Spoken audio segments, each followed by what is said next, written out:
Welcome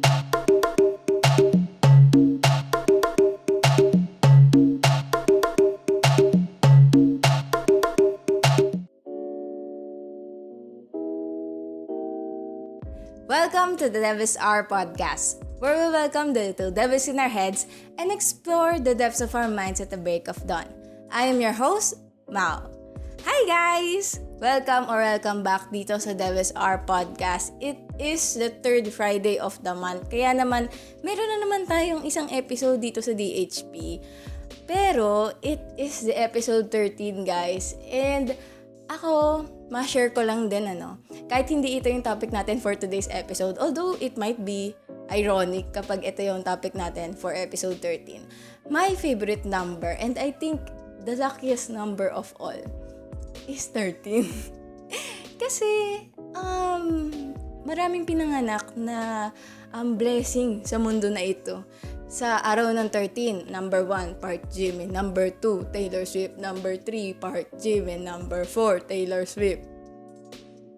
So ayun, I think the number 13 is really dear to my heart because ang daming mga celebrities na pinanganak ng 13 na talagang blessing sa mundo. Pero hindi yan ang topic natin for today's episode. And hindi yan ang dahilan kung bakit special itong episode 13 para sa DHP team. Hindi ko alam kung paano ko sasabihin itong news na ito kasi I think pinag-iisipan ko ba din kung totoo nga bang nangyayari itong opportunity na ito, kung talaga bang hindi ito prank, kung totoo nga bang na-invite ang podcast namin para maging media partner ng isang organization kahit we're just minding our business. Pero ito na nga, bakit nga ba espesyal ang episode 13 para sa DHP team? Well, I am very, very happy and very, very honored to announce that DHP episode 13, Me Before You, Embracing One's Selfishness, ay in partnership with PUP Music Video Festival, hosted by the PUP BroadCircle. Oh, ayan! Ayan na! We are very, very honored na ma-invite talaga dito sa PUP MV Fest because we are part of the broadcasting community dito sa PUP and part din kami ng organization na to. Though hindi naman kami yung nag-ask to be invited as media partners, but we are really, really honored to be part of this year's PUP Music Video Festival. Pero if hindi ka taga PUP or maybe hindi ka taga College of Communication or maybe hindi ka taga Department of Broadcasting or maybe you just don't know what PUP Music Video Festival is, well, let me tell you something. PUP Music Video Festival is an annual event hosted by the PUP BroadCircle, the academic organization of the Department of Broadcasting in the College of Communication sa Polytechnic University of the Philippines. Ano bang nangyayari dito sa PUP MV Fest na ito? Well, yung mga first years under the Bachelor of Broadcasting or ng Department of Broadcasting, gumagawa sila ng music video. Yun yung final requirement nila for the first sem. And yung PUP BroadCircle as the academic organization of the Department of Broadcasting, nag-host sila ng isang festival to showcase yung mga output ng mga first year students. Diba, bongga? Kaya nga hindi naman maintindihan kung bakit kami partner dito eh. Pero we are still honored to be here and we are still very grateful na na-invite kami sa isang event na ito. Pero bago natin pag-usapan ang PUP MV Fest this year, tumungo muna tayo sa ating episode for today. So, as you can see sa thumbnail or maybe sa title ng episode na ito, ang topic natin for today's episode ay about selfishness. More specifically kasi, kaya kami nag-decide na gawin itong topic na ito because naging interested ang DHP team sa phrase na or maybe sa sentence na selfishness is man's nature. Napaisip kami na, oo nga, minsan talagang selfish ang mga tao. Pero bakit nga ba pinipili natin maging selfish? ano nga ba yung mga circumstances na nagli-lead sa pagiging selfish natin? Or maybe, ano nga ba yung mga benefits or outcomes ng pagiging selfish natin, di ba? Kasi, I think, people are choosing to be selfish para, well, nasa word na nga, selfish, para sa sarili nila, di ba? Maybe, sometimes, it can be about a bad thing, like, yung pagiging selfish natin nakaka-apekto sa ibang tao, or maybe, minsan naman, I think, yung pagiging selfish natin, it is for our own good. Kasi, ewan ko kung ako lang yun. Pero, minsan kasi, there are really moments in my life na feeling ko yung pagiging selfish na lang yung way to get out of the situation or the problem, ganyan. And for today's segment, guys, meron tayong mga kasama na kaibigan galing sa PUP BroadCircle. Oh, di ba? Meron tayong mga kasama na galing sa PUP BroadCircle na nag-share ng kanilang mga experiences and mga katanungan para sa atin na related dito sa team ng PUP Music Video Festival this year. Pero without further ado, episode 13, Me Before You, Embracing One's Selfishness. Bago tayo mag-share ng ating mga thoughts, opinions, and experiences about being selfish, kailangan muna natin alamin kung ano nga ba ang meaning ng selfishness. Well, sabi dito sa isang article sa goodtherapy.org, what is selfishness? We are all born with a drive to stay alive and healthy, and selfishness may be a misplaced manifestation of this. A certain degree of selfishness is normal. For example, many people would choose to ensure their own food needs are met before giving food to others. Tama nga naman, kailangan mo munang alagaan yung sarili mo bago ka magbigay. Sabi pa nila dito, but selfishness can also be a pathological personality trait. Selfish people may prioritize their own petty needs above the significant needs of others. For example, a person is exhibiting selfishness when he or she steals money from their mother to buy a comic book. Parang nangyari na to sa buhay ko. Yung paghingi pala natin, hindi nga paghingi pagkupit. Yung pagkupit natin ng pera sa parents natin to buy our own, sabi nga nila, quote and unquote, petty needs. Or maybe petty wants, di ba? Ay talagang pagiging selfish sa significant needs ng ating pamilya na pwedeng ipambili ng pagkain yung pera na kinuha natin para sa mga gusto natin sa buhay, ganyan. Sabi pa nila dito, some mental health problems can contribute to the development of selfishness. Many personality disorders, particularly antisocial personality disorder and narcissistic personality disorder, cause people to be so warped up in their own desires that they either do not notice or do not care about the needs of others. Many other mental illnesses can cause extreme involvement which can contribute to selfishness. A depressed person, for example, might be so wrapped up in his or her own feelings of suffering that he or she is unable to prove for his or her children or communicate with his or her partner. So, wait lang, napaisip ako bigla doon. So, kapag, well, alam ko naman na there is a tendency to be selfish and to think of your own self, for your own good.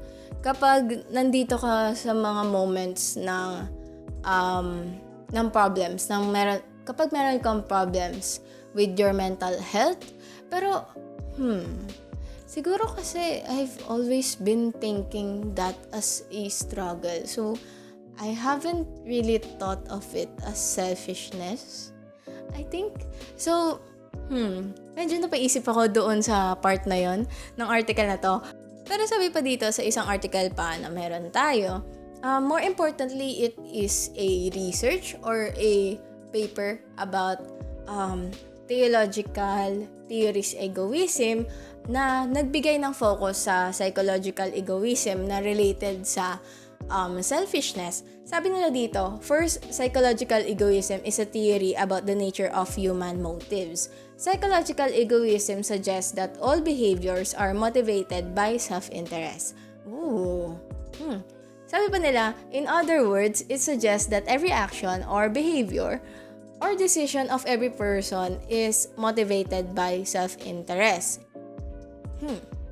It also suggests that every action must be motivated by self-interest. The doctrine of self-motivation is simply a law of psychology. So, in psychological egoism, nasa nature ng tao ang pag-iisip ng sarili niyang, para sa sarili niyang interes sa lahat ng ginagawa niya sa buhay. So, there is this sense of selfishness para sa lahat ng ginagawa mo sa buhay.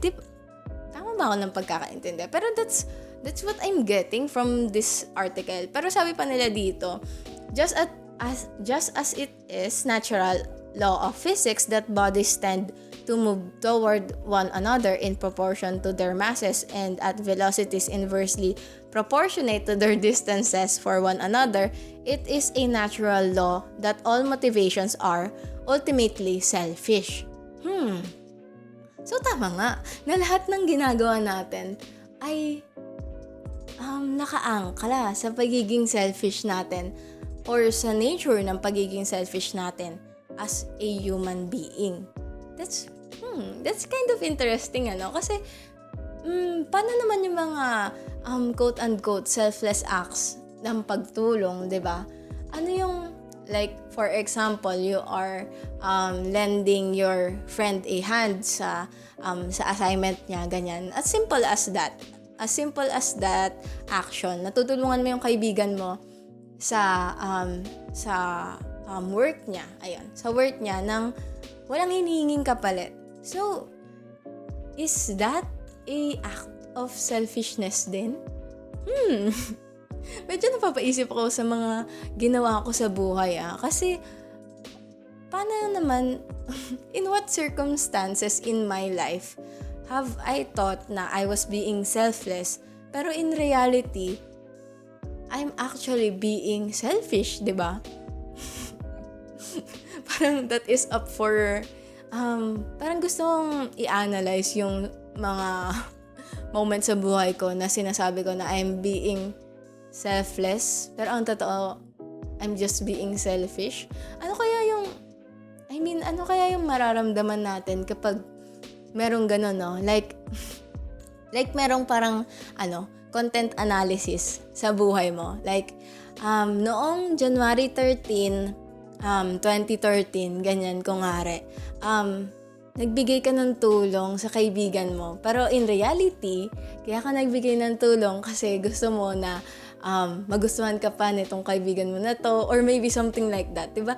What if merong ganun sa buhay na i-analyze yung mga actions of selflessness natin, pero in reality, kapag in-analyze talaga yung action or maybe circumstance na yun sa buhay natin, ang lalabas pala is nagiging selfish tayo noong mga panahon na yun. That is parang napapaisip ako bigla sa mga actions ko sa buhay and sa mga decisions ko sa buhay dati. Pero moving forward, eto pa. Sabi nila dito, why are people selfish? Ayan, ano nga ba ang reason kung bakit nagiging selfish ang mga tao? Sabi dito sa isang article sa psychmechanics.com na entitled, Why Are Some People So Selfish? The main reason my selfishness has befuddled many is the dualistic nature of the human mind, or more importantly daw is the tendency to think only in terms of opposites, good and bad, virtue and vice, up and down, far and near, big and small, and so on. Selfishness, like many other concepts, is way too broad to be fitted into two extremes. That's a good point. In this post, we will explore the trait of selfishness, the psychological reasons that can motivate a person to be selfish, and the ways of dealing with a selfish person. Sabi pa nila dito, whom can we call selfish? A selfish person is the one who puts their own needs first. They are primarily concerned with themselves and only seek those activities that fulfill their own desires and wants. Anything wrong with that? I don't think so, sabi ng author. So, sabi ng author, wala daw problema. Wala daw siyang problema sa mga tao na nag-iisip na kailangan nilang i-fulfill ang kanilang sariling desires and wants. Sabi pa nila dito, going by that definition, we're all selfish in one way or the other. All of us want to do things that are ultimately for our own good and well-being. Totoo naman. This type of selfishness is good and desirable. Totoo nga naman. Merong mga moments sa buhay natin na yung pagiging selfish na lang, yung parang ticket natin para ma-achieve itong mga gusto natin sa buhay. Totoo nga naman, kasi merong mga circumstances sa buhay natin na itong pagiging selfish, ito na lang talaga yung parang magiging ticket natin to achieve our wants and maybe even our needs sa buhay natin, 'di ba? So, medyo napapaisip ako if the act of stealing, kapag kunwari you are financially challenged and kunwari nagnakaw ka ng pagkain para sa pamilya mo, is that being selfish? Kasi nagnakaw ka sa ibang tao? Or is it not being selfish kasi that's your basic needs? Minsan naka-question talaga yung morality natin dito sa podcast na to. Pero eto na nga. Moving on. Sabi pa nila dito, what makes a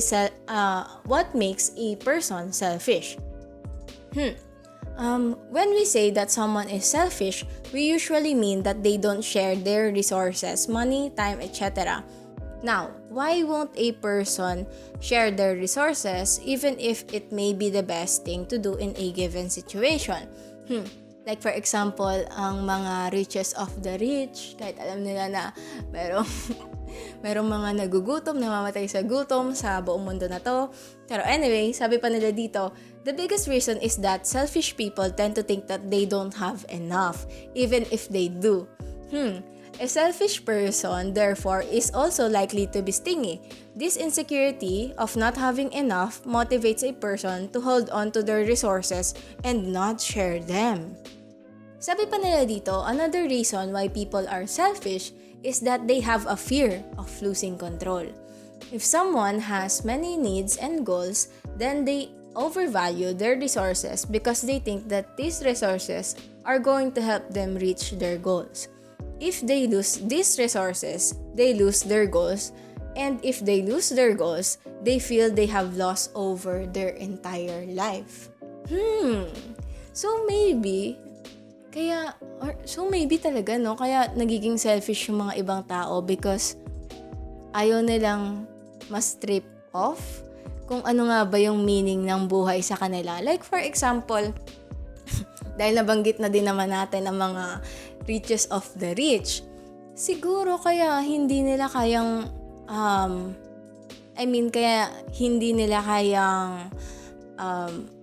mapamigay. Mapamigay ba yung tamang word? Or parang mapamigay. Mapamigay na siguro yung tamang term. Yung kanilang pera or ma-disseminate even sa mga tao or even ma-donate, 'di ba? Even ma-donate yung large chunk of that wealth sa mga naghihirap or namamatay sa gutom na mga iba't ibang tao sa buong mundo ay dahil yung concept nila ng buhay is related sa concept nila ng kung gaano karami yung pera nila. Like, siguro kasi sabi din, di ko alam kung saan ko nabasa yon, pero 'di ba yung mga mayayaman na tao daw, kapag mayaman na sila, mas gusto pa nilang yumaman, and there is no end sa pagkakagusto na maging mas mayaman pa. Kasi yung concept nila ng buhay is related sa kanilang wealth. So, alam naman natin na yung mga mayayaman, 'di ba? So, meron silang social class, Ayan, meron silang social class, meron silang itong mga peers nila ay nakukuha nila dahil mayaman sila, or maybe meron silang mga benefits sa buhay na hindi nila kayang pakawalan, na feeling nila mawawala kapag nawala yung yaman nila, and many more, ganyan. Siguro kaya hindi nila mapakawalan yung chunk of wealth na yon. Kasi feeling nila kapag nawala yung pera nila, mawawala na din sila ng sense of life. Which is, when you think about it, it's kind of sad, diba? Na kaya ka nagiging selfish about dito sa pera na ito ay dahil natatakot ka na kapag wala ka ng pera, wala ka ng buhay. That's kind of a scary thought. And to be honest, that's kind of a depressing thought. Kasi isipin mo yung buhay mo correlated sa gaano karaming pera mo. Well, in a capitalistic society, gano'n na nga ang nangyayari, di ba? Pero yung sense of self mo, nakarelate sa kung gaano karaming pera mo, well, medyo nakakalungkot na maybe in some part of this universe, or in this world, in this society that we live in, meron talagang mga ganun tao na ganun mag-isip, di ba? That's nakakalungkot naman yung thought na yon. Pero sana hindi ganun, no? Kasi kapag related, naka-ankla lang dito sa isang bagay na to, yung sense of self mo, and even your sense of living, that's kind of sad. It's kind of sad and scary, to be honest.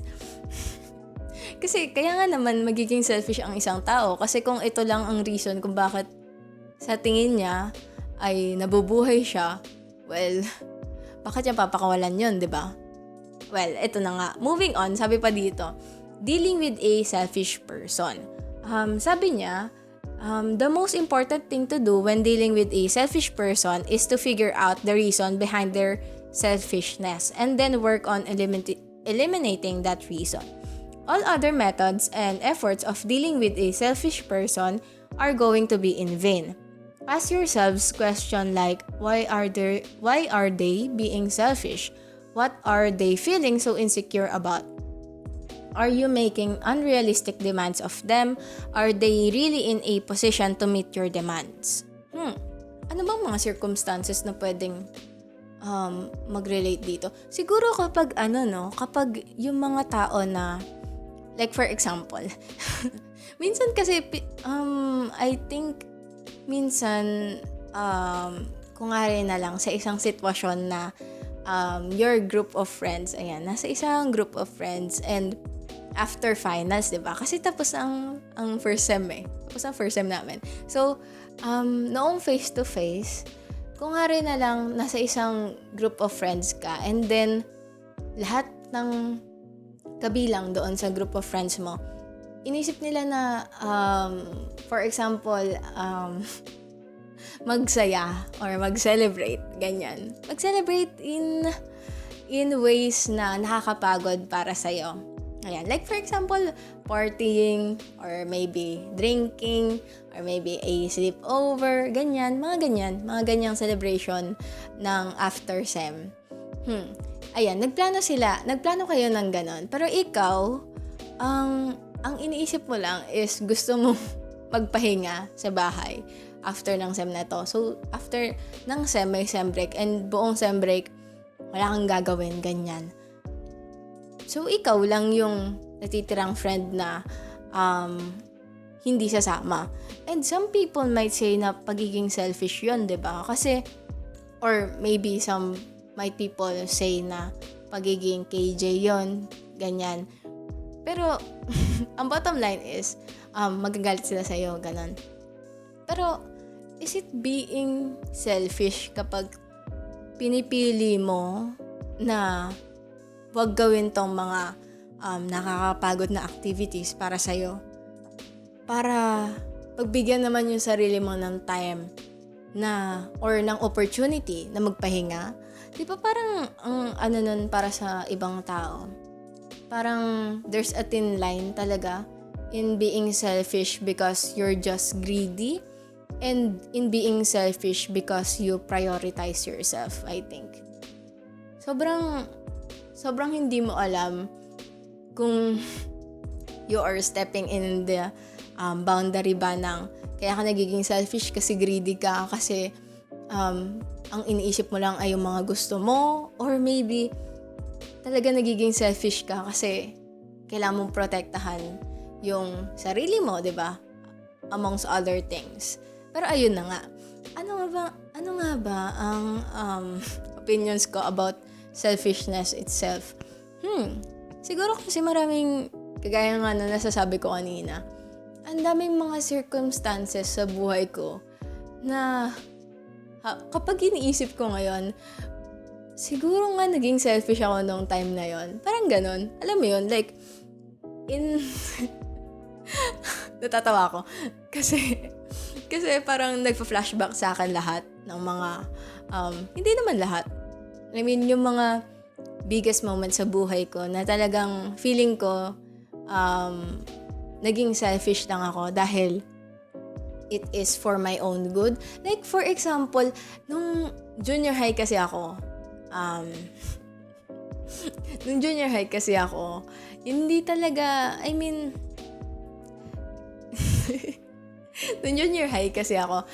hindi lang ng junior high, pero it is a recurring theme hanggang ngayon sa buhay ko. Pero kasi grade conscious talaga, baka hindi kayo maniwala, pero grade conscious talaga kasi ako as a person, as a student, ganyan. So, mula elementary siguro hanggang maybe junior high, or maybe hanggang senior high even, ayoko talaga magpakopya. So para sa mga ibang tao, or para even sa mga kaibigan ko, ganyan, it is being selfish kasi ayaw magpakopya sa mga ibang kaibigan, ganyan-ganyan, or sa mga kaklase ko, ganyan-ganyan. So, I'm being selfish for them, or madamot siguro, ganyan. Pero para sa akin, kaya ko yung ginagawa kasi para to, alam mo yun, parang ilagay mo yung sarili mo sa isang academic mindset na nag-aaral tayong lahat dito, kailangan natin mag-aral, kailangan natin mag-review, we need to hold our own weight in academic performance and all of that. Na ngayong college na ako, kapag naiisip ko, there are many times in my life na binibigyan ako ng mga bagay na hindi ko binibigay pabalik. And nung mga panahon na yon, kapag hindi ako nagbibigay, I thought I was just parang upholding yung mga rules ko para sa sarili ko. Pero in reality, there is a hint of selfishness in those decisions sa mga experiences ko na yun sa buhay ko. So, one way or another, yung pagiging selfish natin or yung mga circumstances sa buhay natin na nagiging selfish tayo. Maybe, kung ngari, kapag ngayon tayo nag-decide na gawin tong isang bagay na to dahil sa tingin natin mas importante siya para sa atin, maybe ngayon sa tingin natin hindi siya pagiging selfish. Pero some other time in the future, may possibility na mag-iba yung isip natin, na maisip natin na, my God, I was being so selfish back then. Grabe, ang sama ng ugali ko. Grabe, ang damot ko dati. And all of that, diba? Siguro sa mga moments na ganun of realization, dun mo talaga malalaman na madami talagang moments sa buhay mo na gusto mo na lang sapakin yung sarili mo, or maybe gusto mong batukan yung old self mo dahil bakit ka nagdidesisyon ng ganyan? Bakit ganyan mga desisyon mo sa buhay? Bakit ganyan ang mindset mo sa mga bagay-bagay dati? And all, diba? syempre meron naman tayong mga sari-sariling regrets sa buhay. And maybe yung mga acts of selfishness natin dati, kabilang na yun sa mga regrets natin sa buhay ngayon. Pero bakit nga ba related ang team ng MV Fest this year na bago ang lahat ako muna sa topic natin for today's episode na selfishness? Well, sabi ko na nga, 'di ba, kanina, na meron talagang mga parts ng buhay natin na pinipili natin maging selfish for our own good. Maybe it's for the benefit of our mental health, or maybe it is para ma-preserve ang happiness natin, or maybe we're just being selfish because, 'di ba? Pero more importantly, talagang meron talaga mga moments sa buhay natin na kailangan natin maging selfish para to be sane, or ayun nga, para maging okay yung mental health natin. And ayun ang message na gustong ipalabas ng PUP MV Fest this year, because yung mental health amidst pandemic talaga, dito talaga nagkaroon tayo ng mga realizations about our own mental health and about our own coping mechanisms, and kung paano nga ba natin hinahandle itong stress. And feeling ko kasi talaga merong relation ang selfishness sa pagpe-preserve natin ng good mental health. Because minsan yung mga stressors natin sa buhay, dumadating sila because hindi natin pinipili yung sarili natin. Like, kagaya nga ng sabi sa team ng MV Fest this year na bago ang lahat ako muna. Meron talaga mga moments sa buhay natin na we give and we give and we give and we give and bigay lang tayo ng bigay. And then, all of a sudden, hindi na natin na-realize na sa sobrang bigay tayo ng bigay, wala na pala tayong natira sa sarili natin.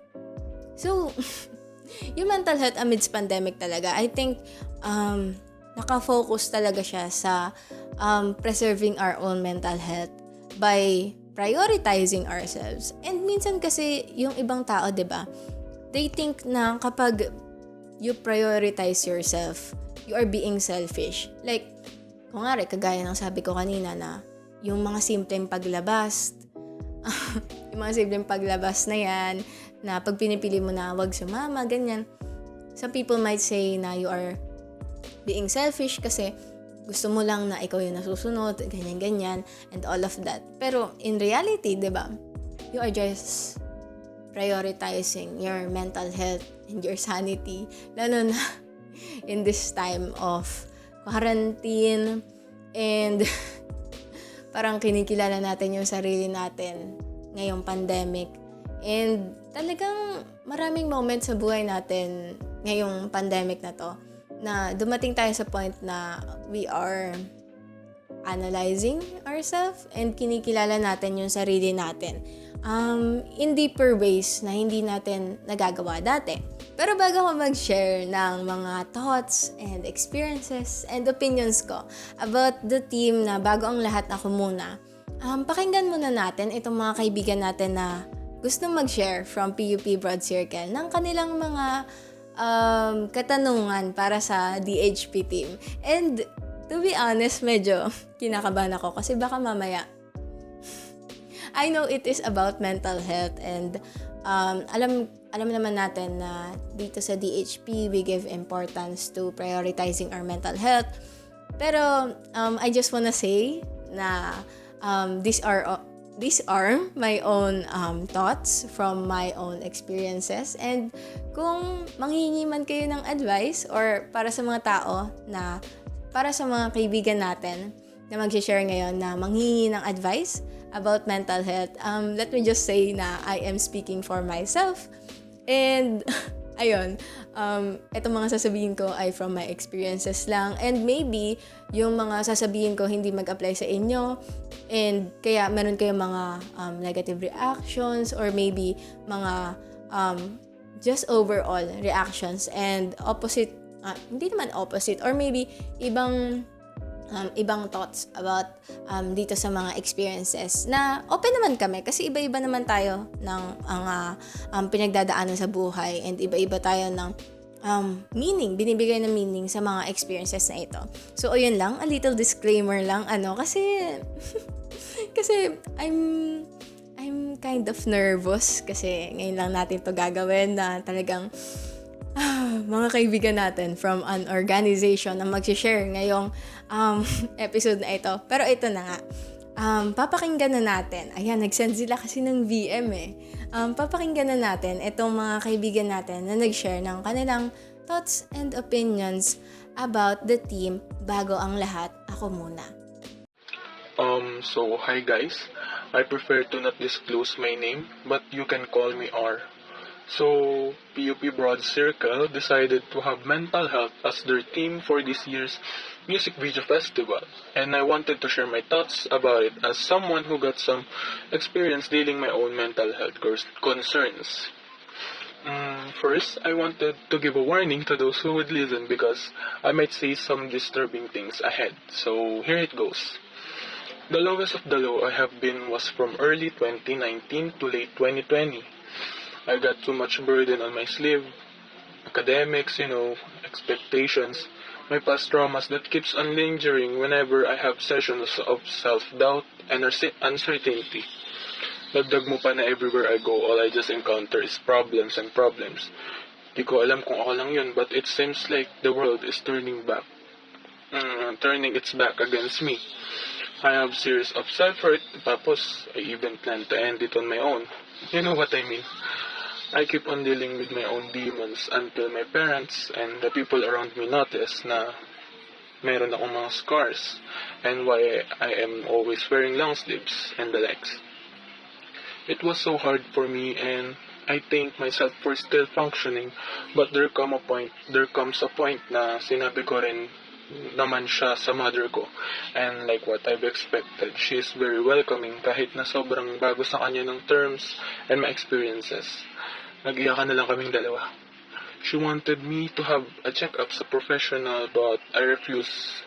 Siguro I just needed someone who would listen to me, and that was her. The burden inside me is still there, but it became much lighter because I know I already have someone beside me. Tapos mom ko pa yun. Eventually, I became better and I strive away from the things na I do kasi sinisisi ko sarili ko from the traumas I've experienced as a child noon. Until now naman, I have a series of self-doubt but I can overcome it and every day I feel like I am becoming more stronger and I can see it to me because I love myself more. With this year's Music Video Festival theme, I know we have different ways of handling pain.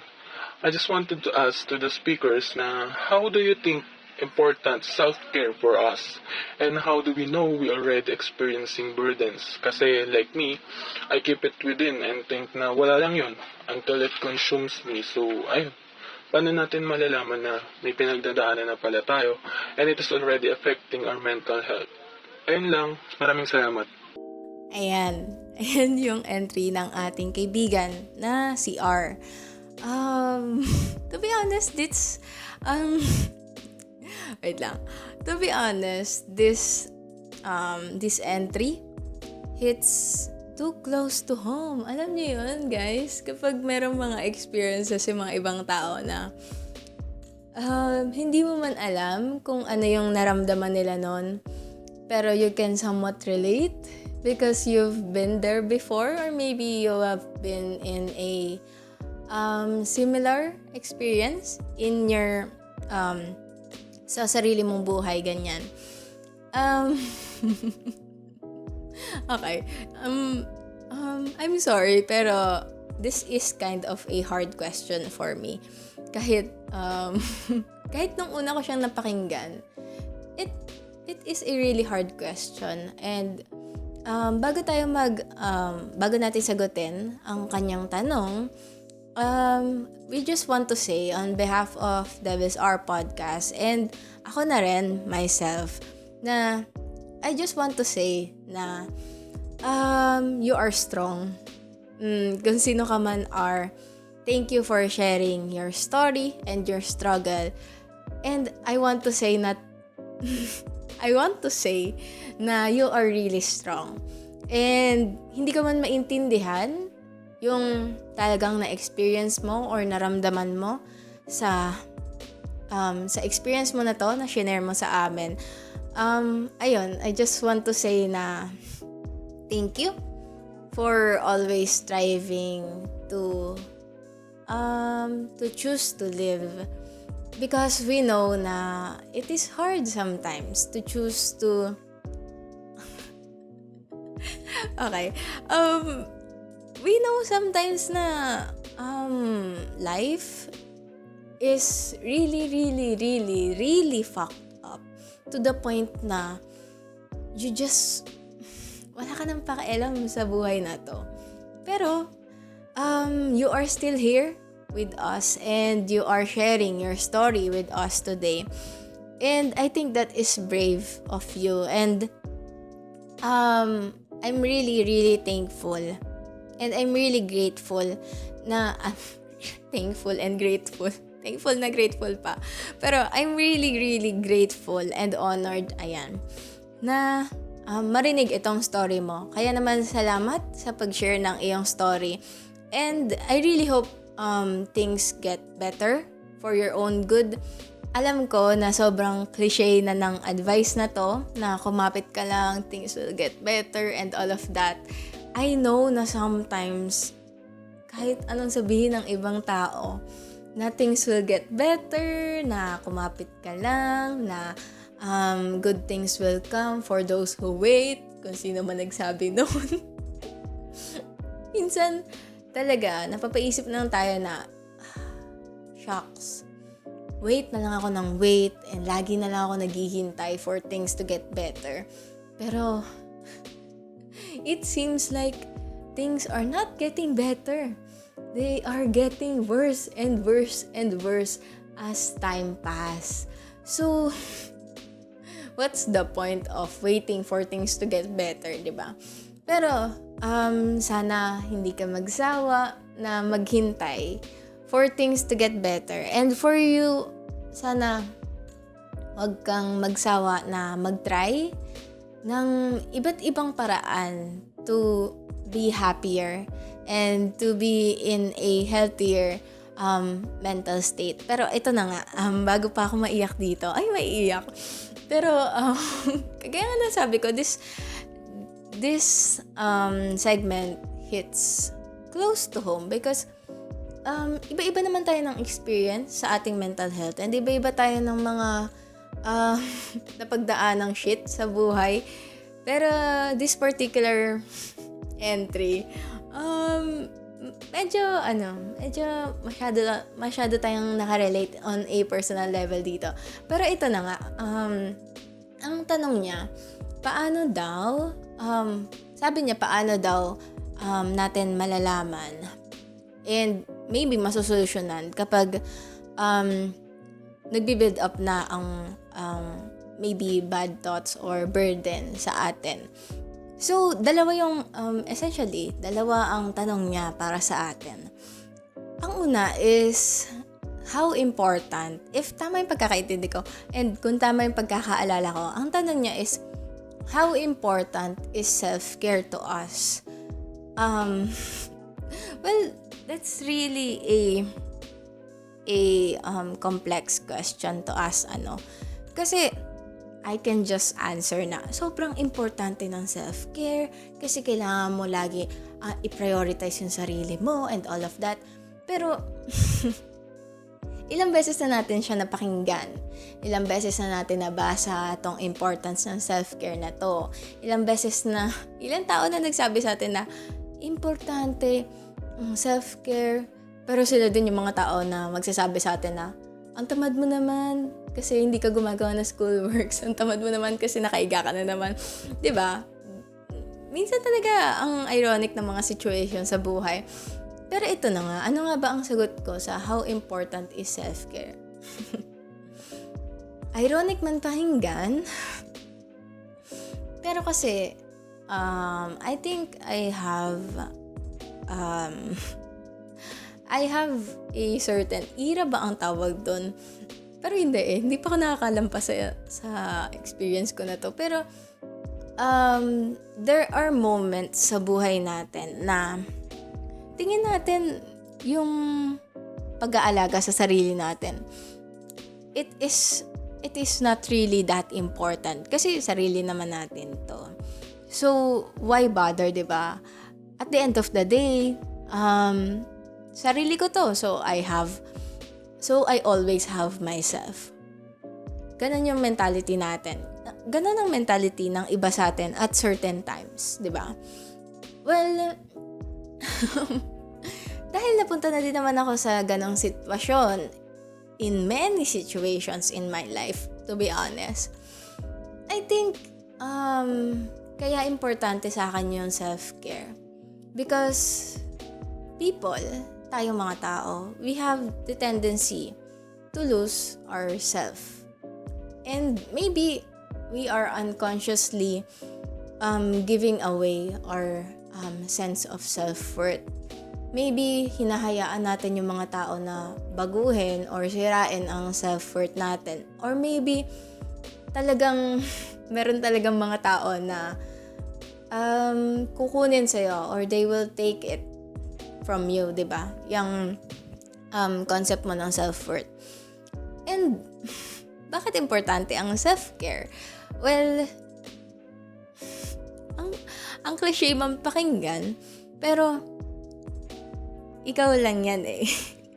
At the end of the day, isa lang yung sarili mo.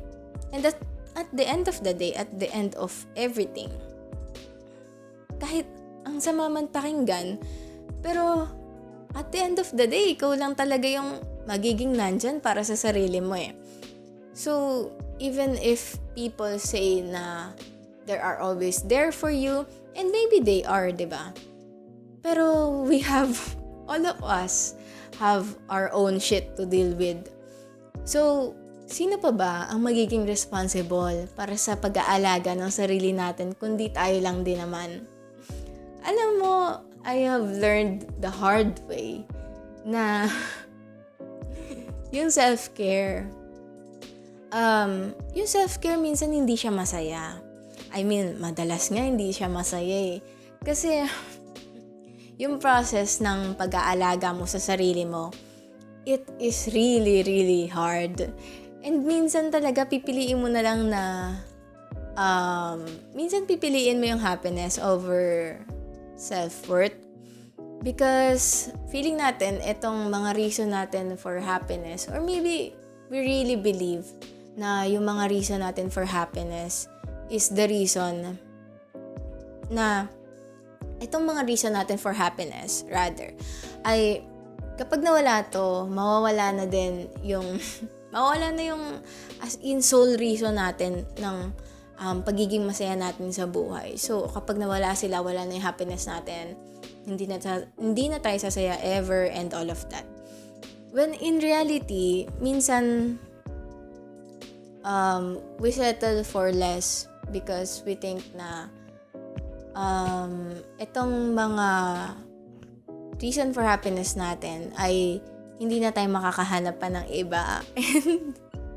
And I think I learned and I'm still learning the hard way na talaga minsan para sumaya ka in the long run in life, minsan kailangan mong bitawan itong mga short-lived happiness na ito sa buhay. And maybe ang sama man pakinggan, pero ang pag-hurt, ang process mo ng hurting ay magre-resulta sa a much, much, much bigger happiness in the future. And minsan talagang sobrang hirap i-accept nun. And para sa akin din, minsan I call bullshit on that kasi minsan gusto ko na lang sumaya at the moment. Sa susunod ko na iisipin kung masasaktan ba ako, or sa susunod ko na iisipin kung paano ba ito makaka-apekto sa akin, ganyan. Pero minsan talaga there is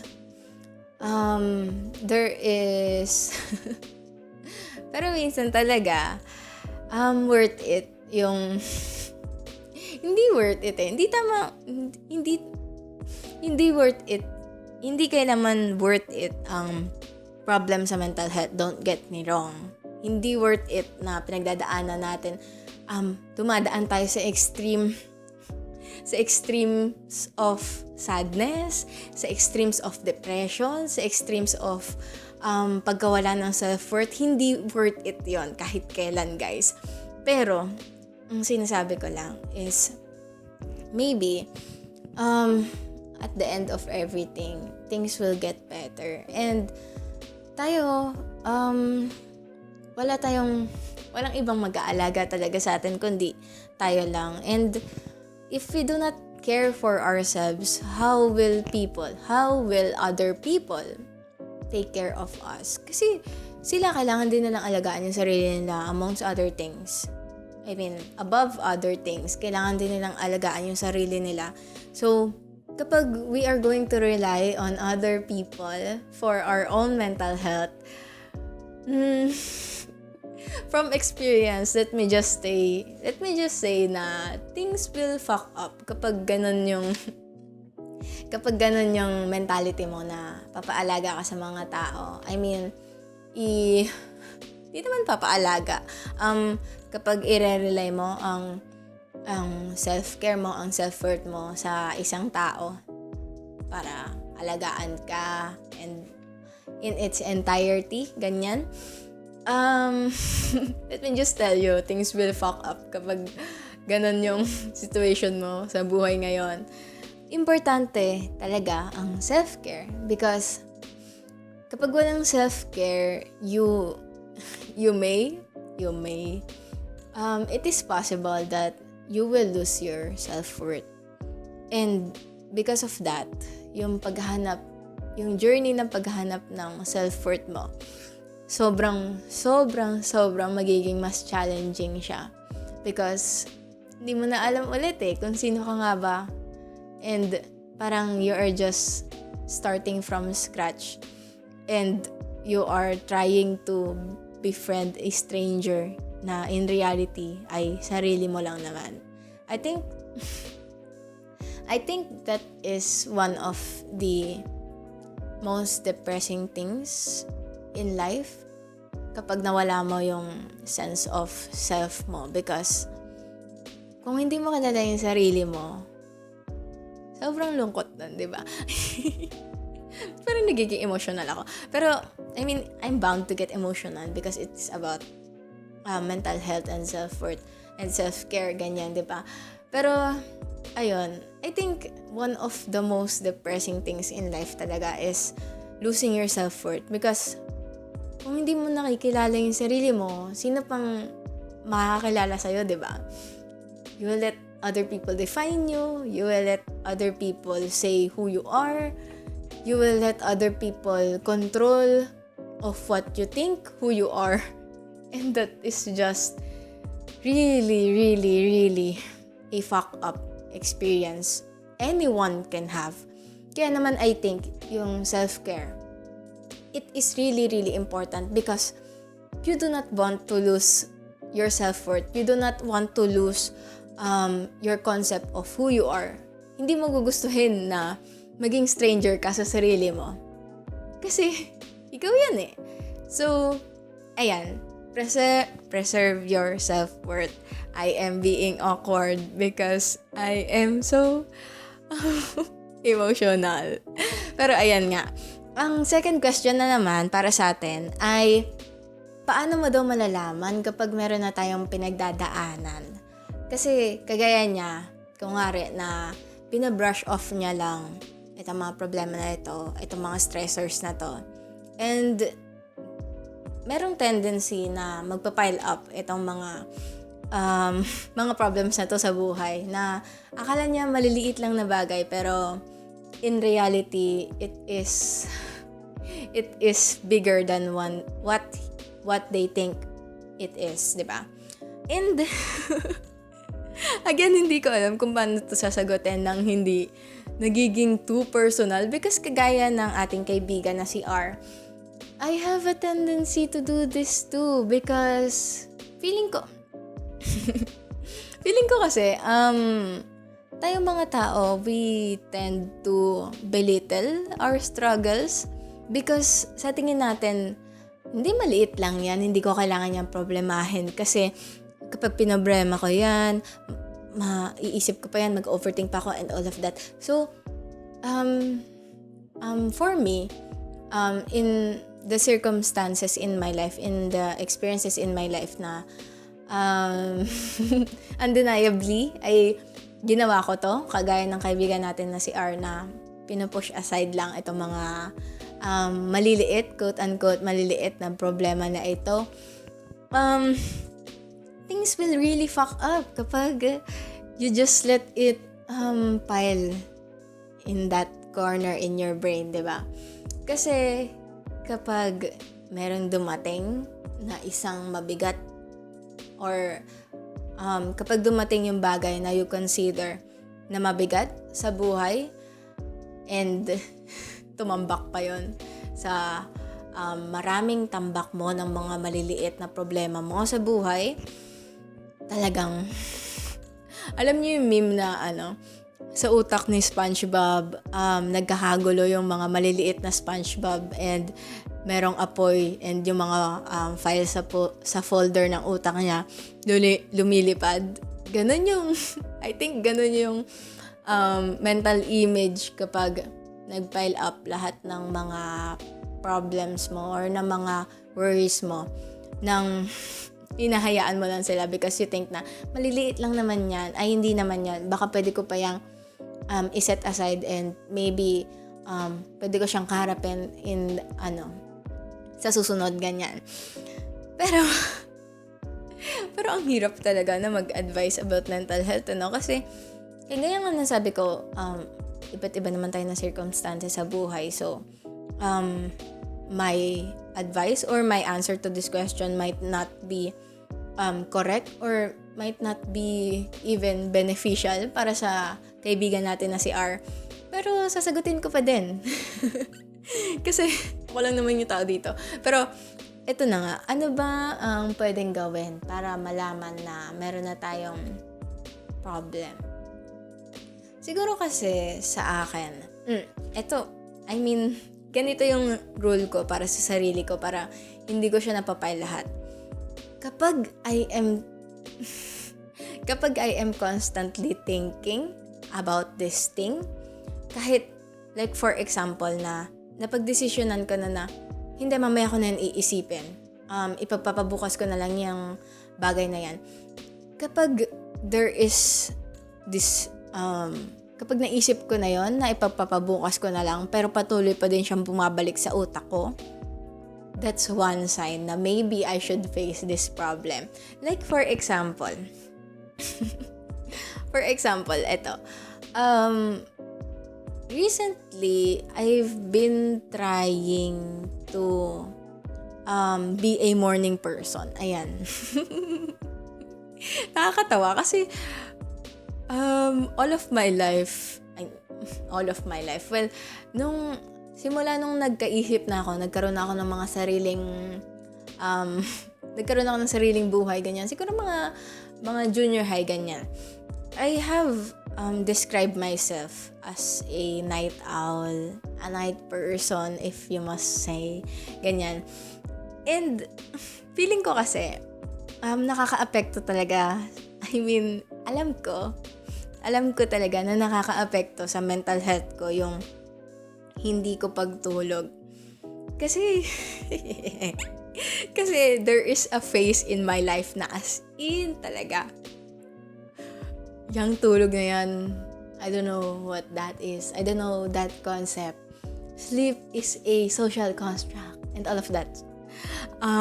Pero ayun, recently I've been trying to be a morning person because nung nakaraan lang I was really mad at myself kasi feeling ko, kasi ganito nangyayari.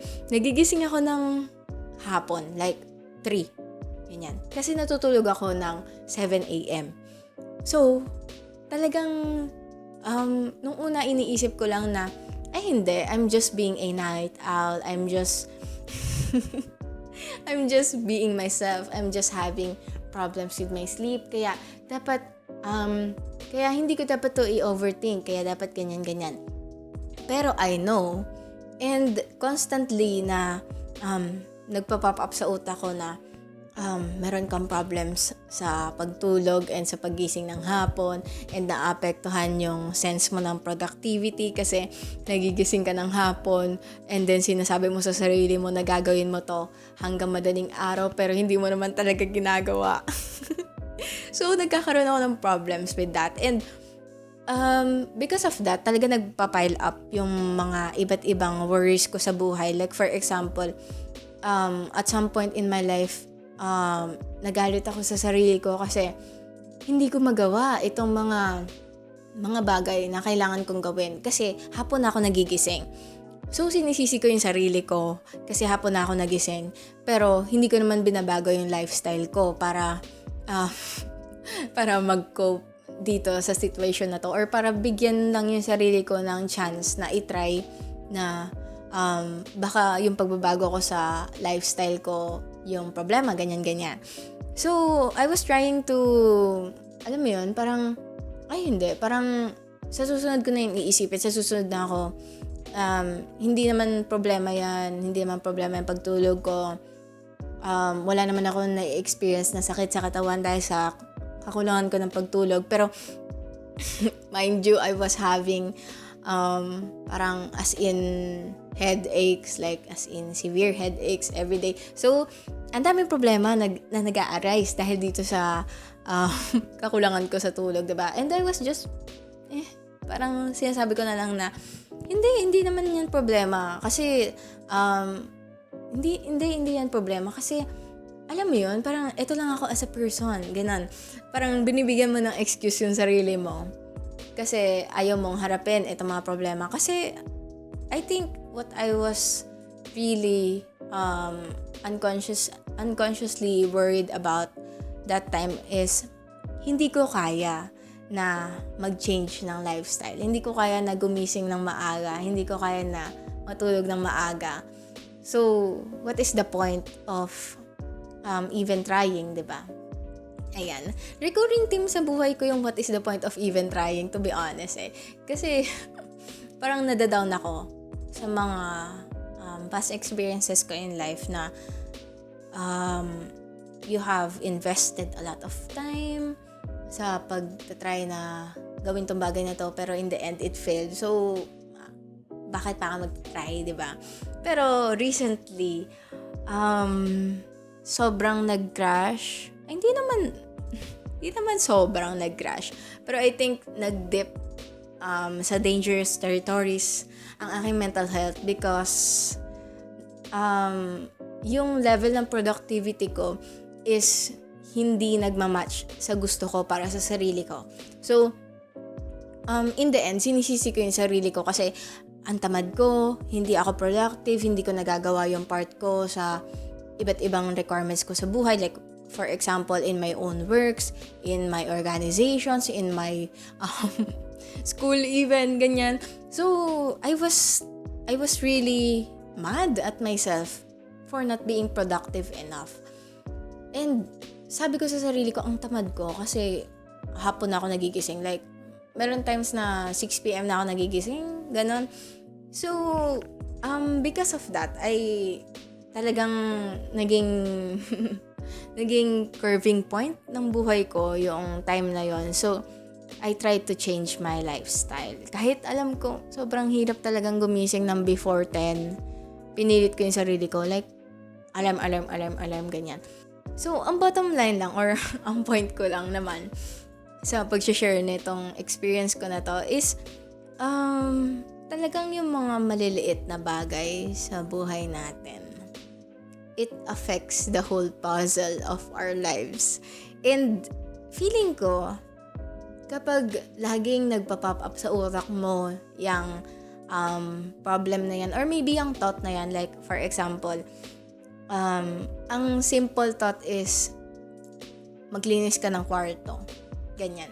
And then, habang gumagawa ka ng works mo or habang nanonood ka ng anime or habang, alam mo yun, parang nandun ka lang sa space mo, sa kwarto, lagi nagpa-pop up sa utak mo na maglinis ka ng kwarto, maglinis ka ng kwarto, maglinis ka ng kwarto.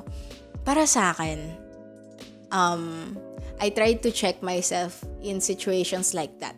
Because, isa na yun sa mga, parang, isa na yun sa mga red flags na baka mamaya maging isang malaking problema to na hindi ko na naman alam kung paano masolusyonan kasi sobrang laki na. So, ayun. I think ayun yung sagot ko. Or, I mean, yun yung personal kong experience in dealing with kung paano ako ba nalalaman kapag may problems na ako. Kasi, I try my best to, I think we need to try our best to check on ourselves more often. Hindi lang kapag nararamdaman natin na merong problem or maybe kapag alam natin na may problem. Maybe we need to sometimes check on ourselves na isipin mo 8 hours kang humaharap sa laptop mo. Or maybe, ako nga recently parang netong mga patapos na yung SEM, ganyan, and all of that. I found out na halos 16 hours ako nakaharap sa laptop. And in that realization, sabi ko, bakit ganun? Bakit ganun yung problema ko? I mean, bakit ganun yung buhay ko ngayon? And I found out na meron akong problem sa sarili ko na kailangan ko maging productive, kailangan ko ganyan. Kasi kaya ako naiisip yun, dahil sa mga past ko na mga maliliit na bagay na sinet aside ko lang sa gilid. So, I think my best advice would be is to, every now and then, is to check yourself kung ano nga ba yung mga thoughts na talagang nagka-cram ng utak mo. Because yung mga maliliit na thoughts na yan talaga yung magpa-pile up to be a bigger and heavier issue in the long run. And di ba nga, sabi naman, pag sa mga relationships daw, yung mga maliliit na problema, nagpa-pile up yan into a big problem na kapag merong malaking big fight scene sa isang relationship, ibabato mo na lahat ng mga na-pile up mo na problema because inipon mo ng inipon. I think ganun yung relationship mo with yourself. Like, ako mismo and my subconscious or my mind, ganyan, ay nandun sa relationship na yon na pinapile up natin yung mga maliliit na problema na yon. And kapag nagkaroon na ng major problem, talagang lalabas na yan. Lahat ng mga maliliit na problema na yan. Kahit ultimo yung paggastos mo ng para sa chichirya, lalabas lahat yan. Kapag para sa akin, lumalabas lahat yan kapag nagkakaroon ako ng dip sa mental health. So, I think, ayun, in the short answer that I can give is to check on yourself. Like, give time for yourself na in a day, kahit 10 minutes, wag kang marap sa laptop, bitawan mo yung cellphone mo, and just breathe. Kasi, I think kapag ganun na wala kang hinahawakan, or maybe you are cutting yourself off dito sa mga bagay na alam mo na magkakos ng stress, doon talaga papasok yung mga thoughts na nagbibigay ng problem sa'yo or nagka-clog up ng utak mo na nagiging reason para hindi maging clear yung utak mo para sa mga ibang bagay. So, I think yung mga littlest things na yon, try your best to accomplish them. And even celebrate them, 'di ba? Kapag nagawa mo tong isang bagay na to, like for example, nag-breakfast ka ng 9 a.m. isang week straight. Accomplishment na 'yon. That is a small victory and you need to congratulate yourself for that. hindi lang, ang mga victories, hindi lang yan for 1 month na akong morning person. 1 month na akong morning person or 1 year na akong morning person. Hindi yun ganun. I mean, I try to think of that for myself.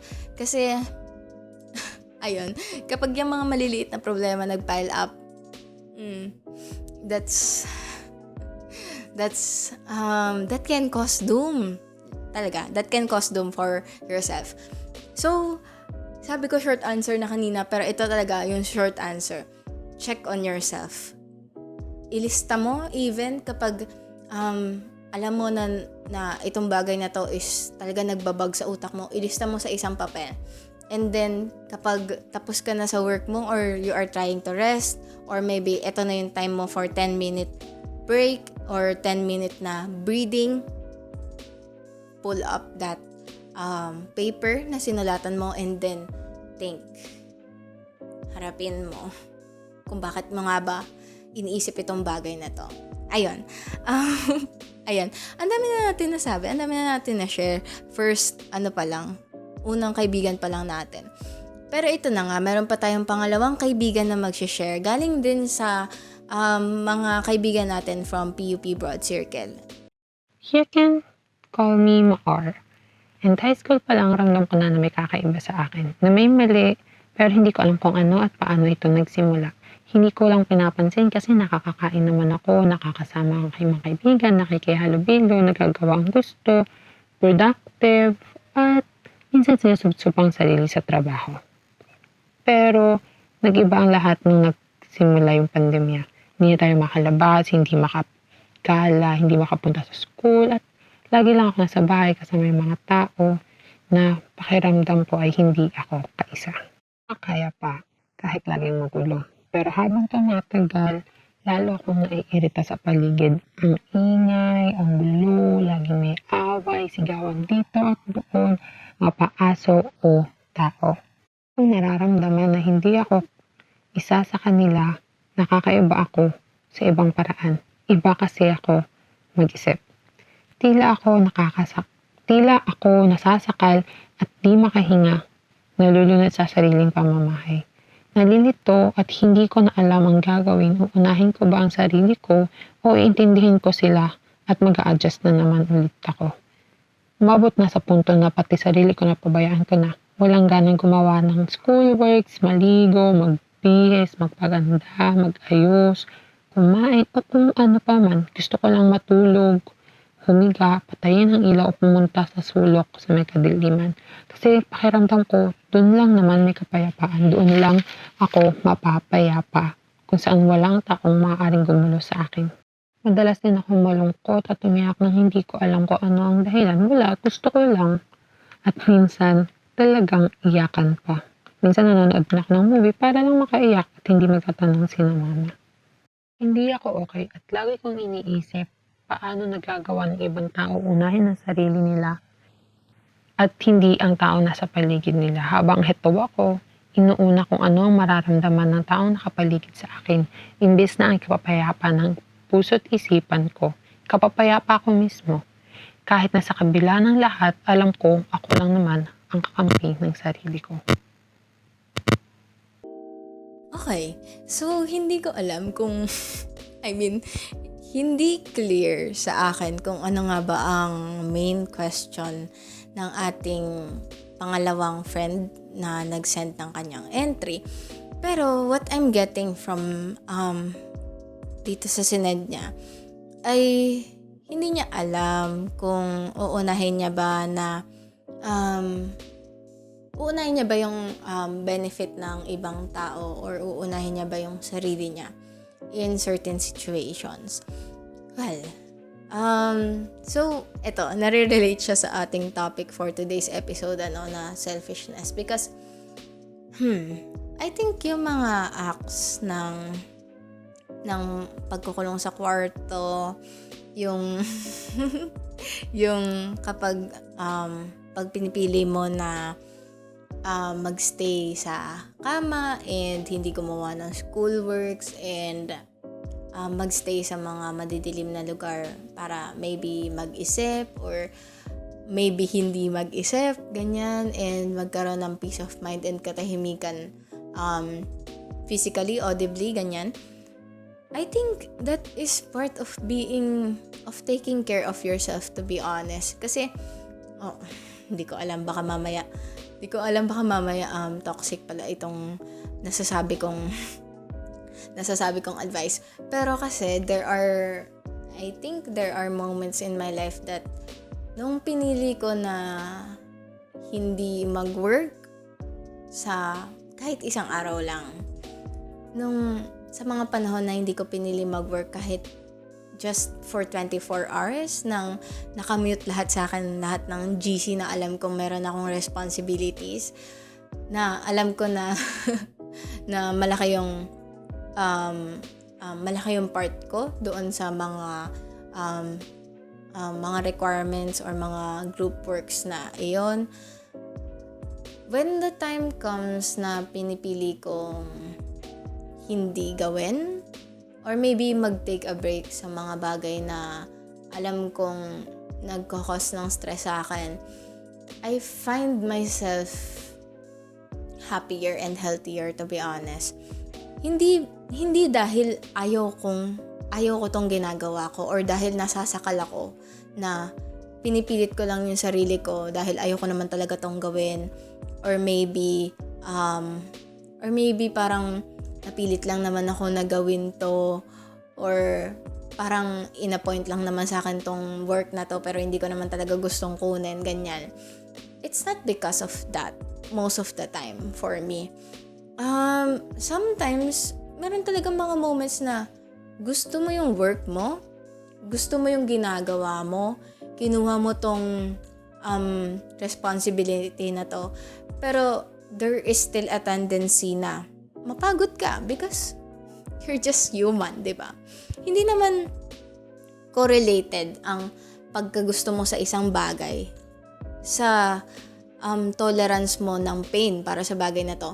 Kasi, for example, like ako, for example, I really like working. I really like, ano bang example na hindi related sa mga makakarinig nitong episode na to. I really like writing. Ayan. I really like writing. Even for my personal work, or maybe even for academic purposes, I like writing talaga. And I find joy in writing.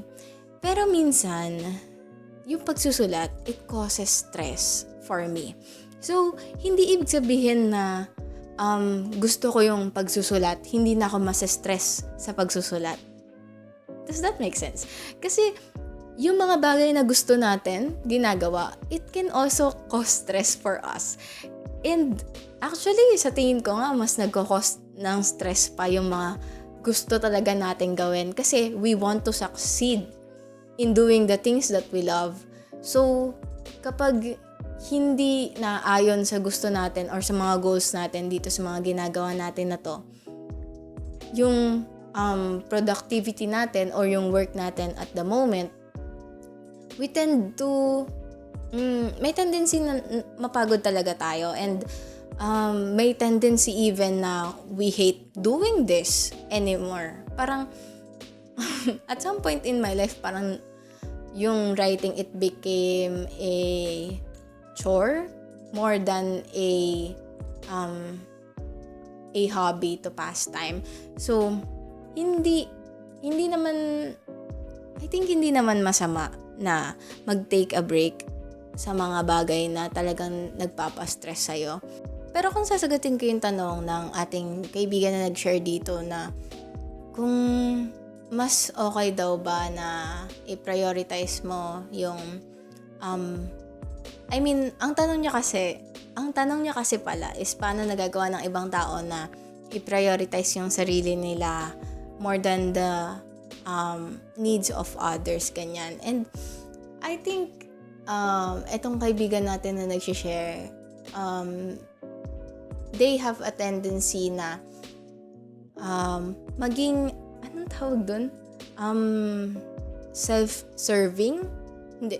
hindi self-serving eh. Kasi pag self-serving, parang sineservan mo yung sarili mo, di ba? Pero, ayun, parang gusto nila na nagsiserve sila para sa ibang tao. Gusto nila na sila yung nagiging reason para maybe makatulong sa ibang tao na to, na they really care about. Or maybe they just want to help people. Nasa nature na nila na tumulong sa ibang tao, ganyan. Pero I think na kahit gusto mo na magbigay ng tulong sa ibang tao, kung wala ka nang natitira para sa sarili mo, kapag wala ka na kasing mabibigay, wala ka na talagang mabibigay eh.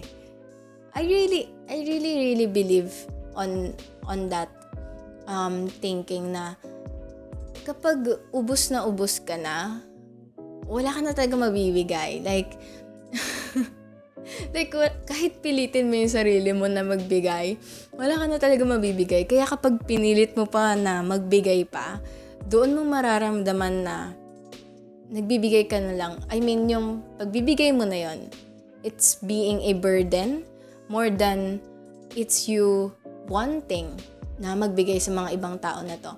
And in the long run, yung pagbibigay mo ng maybe ng service or ng comfort sa mga hindi naman sa mali na magbigay ka sa mga ibang tao, pero kung wala ka nang mabigay to the point na pati yung sarili mo hindi mo mabigyan ng tulong, that is the time that this becomes a problem.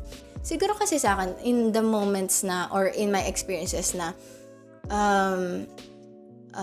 nagkakaroon ng problem with my with the relationships that I have in my life, like for example sa family, sa friends, sa mga colleagues and more, ganyan. Kapag napapagod na ako na maging selfless napaghalo yung selfish tsaka selfless. Kapag napapagod na ako na maging selfless, na intindihin na lang tong mga tao na to, na bigyan sila ng second chance, na intindihin kung bakit nila ito nagawa, na intindihin na kung bakit nila kailangan ng tulong, ganyan. There comes a point in your life na talagang mapupuno ka. Lagi mong isipin yan. Kasi there is only so much that you can give bago ka maubusan na mabibigay. It is not a problem na napapagod ka kasi ikaw lang yung bigay ng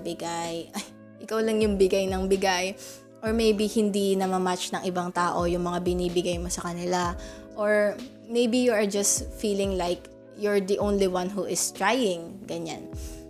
Hindi siya necessarily about that. Maybe it is because na you yourself is, alam mo sa sarili mo na wala ka na mabigay, pero patuloy ka pa ding nagbibigay and umiintindi kasi feeling mo kapag prioritize mo naman kung ano yung totoo mong nararamdaman or yung talagang gusto mong gawin, maybe the people in your life will feel na you do not care about them. Pero it doesn't correlate like that. Kapag tumigil ka sa pagbibigay or nagpahinga ka, hindi talaga tumigil eh. Kasi at some point in your life, magbibigay ka pa ulit.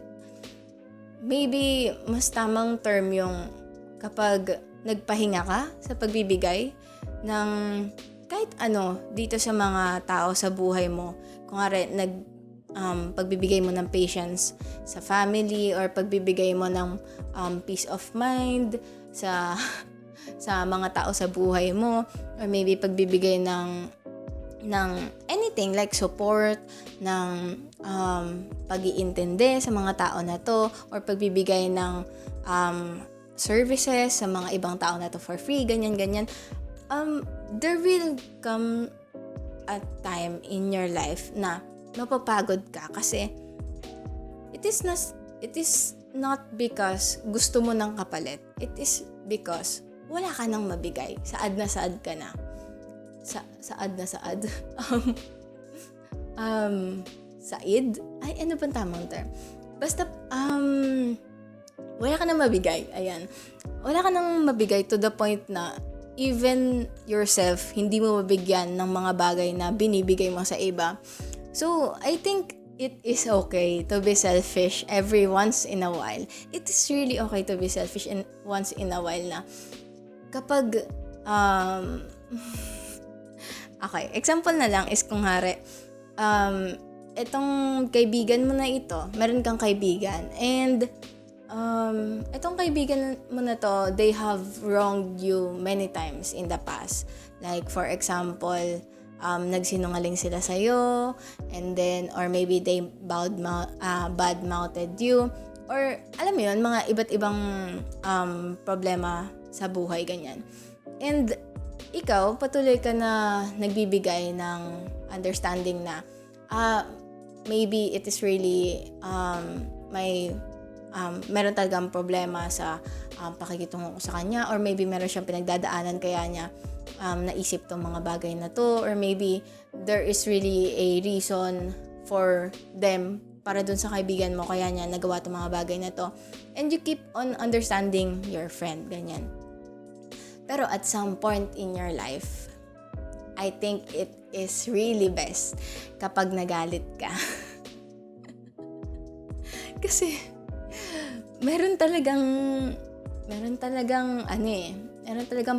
point sa buhay mo na mas okay na hindi magbigay ng second chance at magalit sa mga taong deserve ng galit mo na yon, rather than binubuli mo yung sarili mo kasi hindi mo sila mapatawad.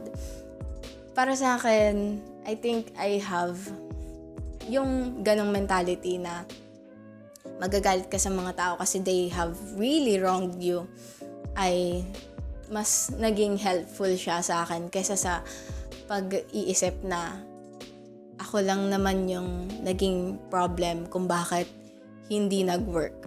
Ayun. Ayan. So, the short answer I think is be selfish. Kung sino ka man, be selfish every once in a while.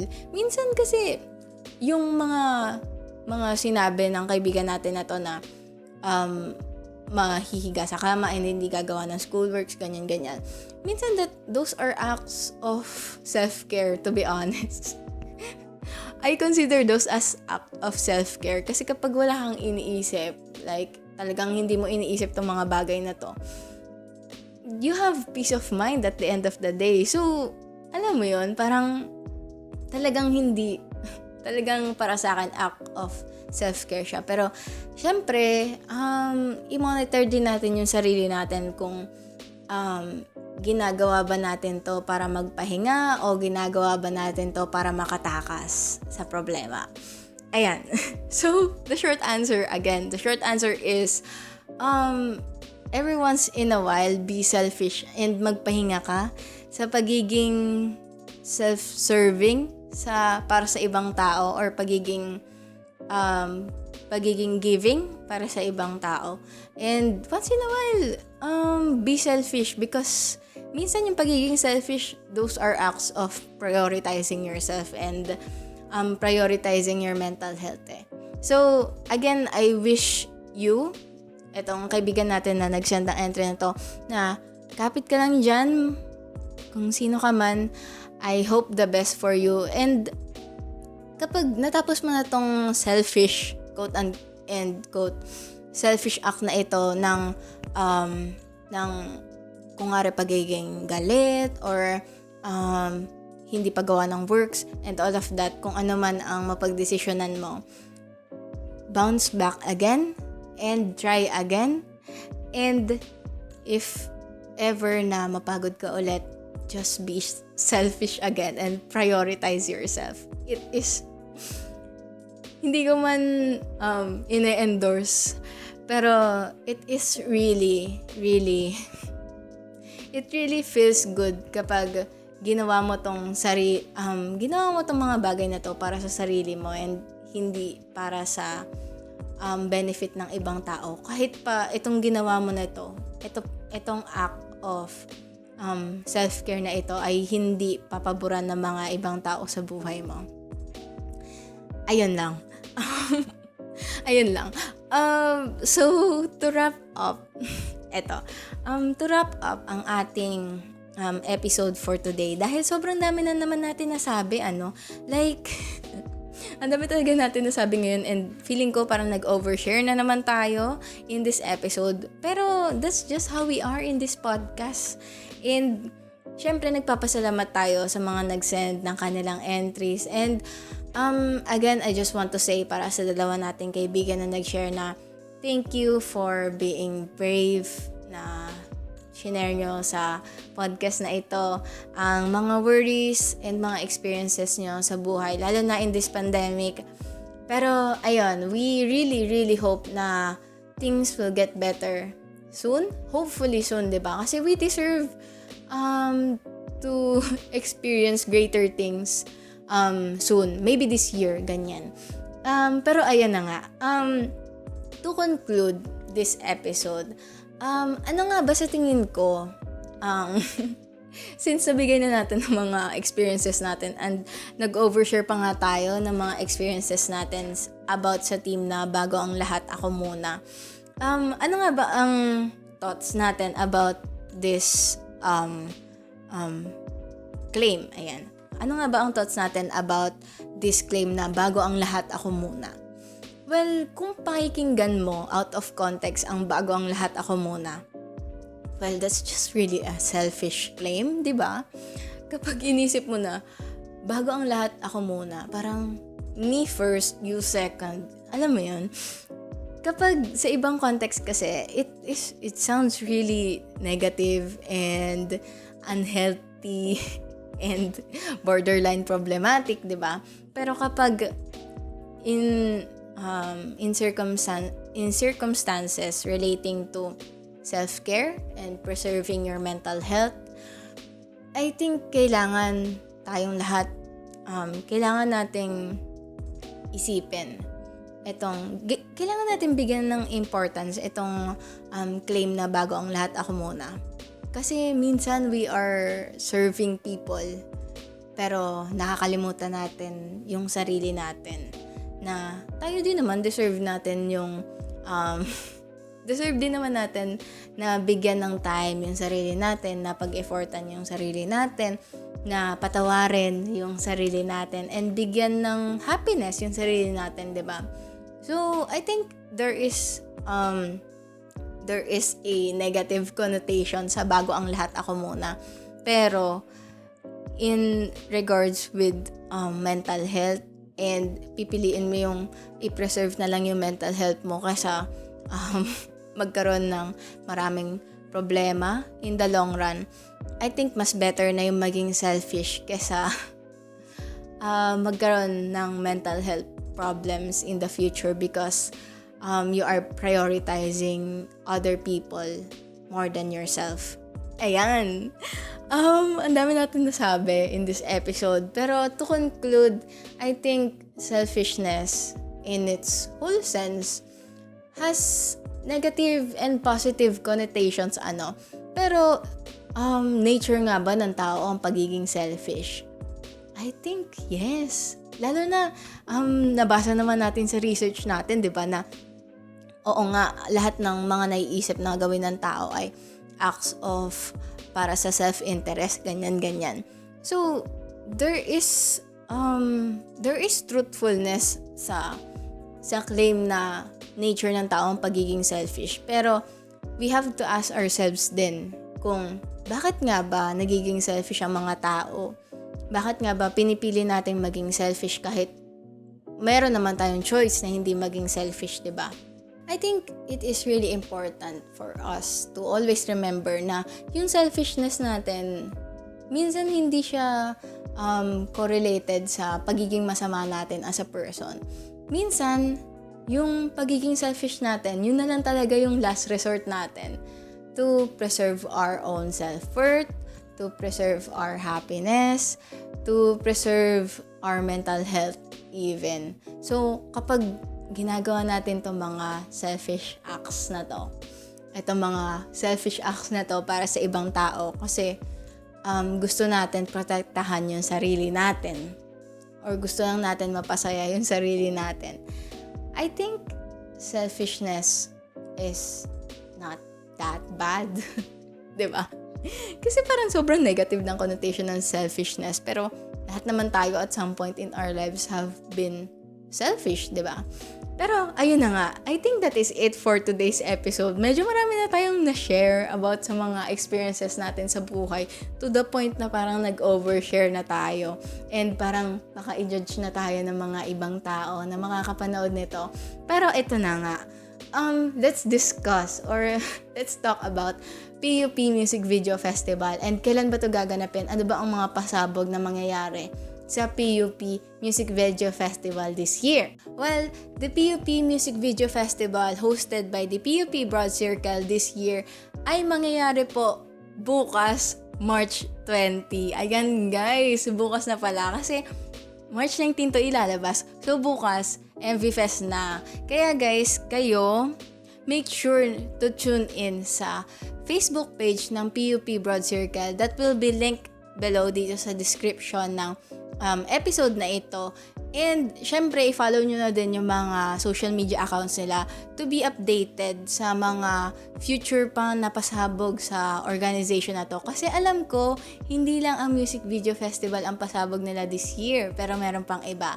Pero for now, let us all tune in sa PUP Music Video Festival tomorrow, March 20 po, 5 p.m. sa Facebook page ng PUP BroadCircle.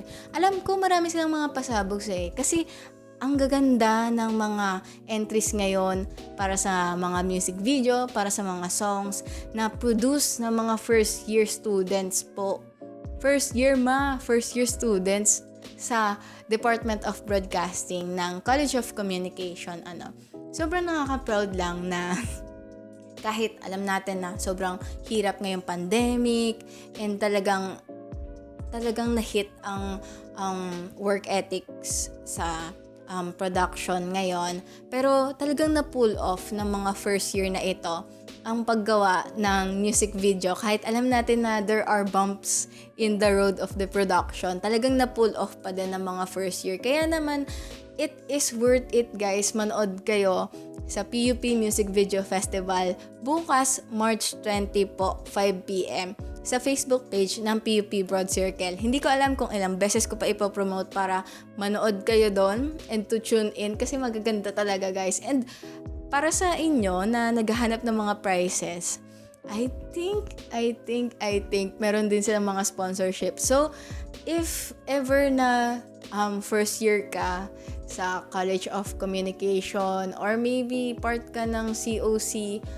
community sa PUP or maybe part ka ng PUP community ganyan and maybe free ka bukas, tune in sa PUP Music Video Festival na hosted ng PUP BroadCircle sa kanilang Facebook page na PUP BroadCircle 5 p.m. po guys. Ayan. Again, on behalf of the devilshourpodcast team, we would like to thank our media partner for today's episode na PUP BroadCircle and PUP MV Fest para dito sa opportunity na maging partner kahit alam naman namin na we are just minding our own business dito sa podcast. Pero again, thank you po. We are honored to be part of this event and we are really, really happy to be a part of this year's PUP Music Video Festival. I hope talaga na maging successful itong event na ito para sa PUP BroadCircle and para din sa amin sa Devil's Hour Podcast.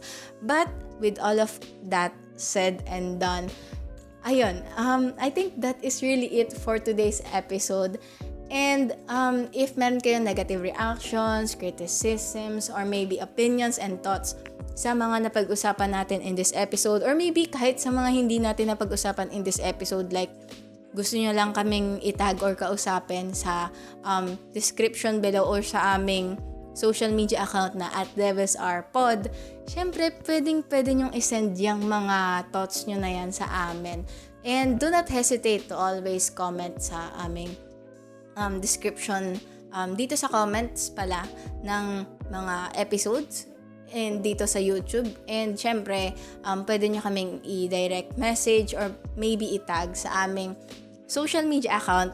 Meron na kaming Facebook, guys. Pero nila-launch pa ang Facebook, ang official Facebook page ng Devil's Hour Podcast. Pero I think parating na tayo doon sa pag-establish ng ating Facebook page and sa pagka-comeback natin sa ating Instagram account. So, lahat po yan ay nasa username na @devilshourpod for Facebook, Instagram, and Twitter. So, please anticipate and follow us on our socials. Pare-parehas lang po yan ng username. And again, if you enjoyed this episode and you want more from our podcast, thank you so much po. Ito ang link, ayan, dyan sa iCard sa taas. Nandyan po ang link ng playlist ng aming past episodes na nagawa noong last year, noong 2020 at ngayong year na 2021. Ayan, and kung napanood nyo na yung lahat or napakinggan nyo na yung lahat and you still want more from our podcast, thank you so much po. And we would advise you to subscribe na lang sa aming YouTube channel na Devil's Hour Podcast para naman ma-notify kayo every time na mag-upload kami ng episode. Again, we would just want to remind you guys na we upload every first and third Friday of the month po. And ayun, please anticipate our future episodes. And I think madami ding mga plano na pasabog ang DHP for this year because nabibigyan kami ng maraming opportunities and mga nagkakaroon kami ng redirection sa buhay namin dito sa DHP because of mga iba't ibang events na nangyari this month. So, ayun, with all of that said, we would like to thank you for listening or watching in this episode. And again, I am your host, Mau, and always remember, you'll never know what you'll get from the Devil's Hour. Thank you guys for watching. Bye! See you next episode!